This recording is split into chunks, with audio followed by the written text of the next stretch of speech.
beren buruai eta baita herritarrei ere. Egoerarik makurrenean borrokatzen segitzeko arrazoia basaudela argi utzi zuten eta borraka horretan.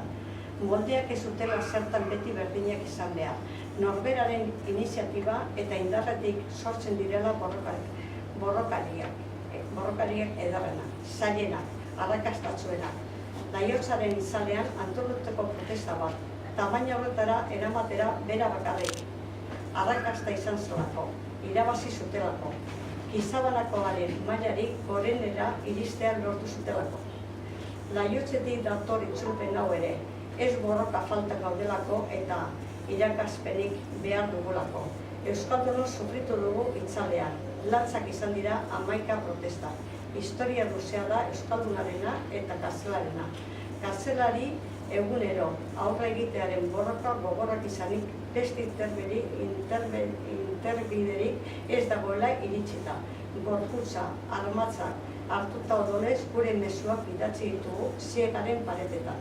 Ez dago irakaspenik, ez dago leziorik liburu honetan. Dago elkartasuna, dago konplizitatea, dago maitasuna eta dago bizitza.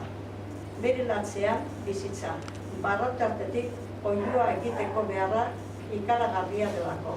Ametsak sobera daudelako, barrotea beste eta giltza falta direlako. Geure oilua bihurtu dugu itzulpena garraziantzeko bat. Irlandarrekin batera sentitu garai biluzi zikin poseturik, malkotan eta iribarrearekin.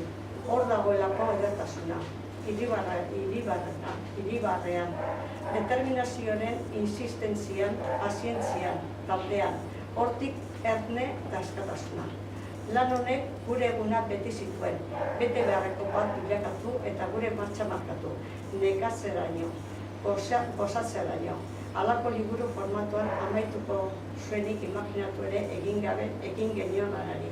Geure buruari ekarpena egiten hasi eta Euskal Herriari behar zuen bezala euskeraz ekarpentzioa egiten amaitu dugu.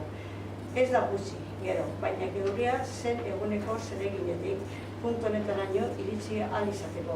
Ez gara gu izan bakarrik, taldea izan da. Horregatik, mila esker bihotzez, Mitxer, Arkaiz, Patri eta beraiekin batera gure proiektu hau egikaritzera eraman dutenei. Julieren indar rosiak bere egin dute. Ez delizen, ekimena, piztu, ez garelako gu bakarrik. Iopar, arlao, ez dakit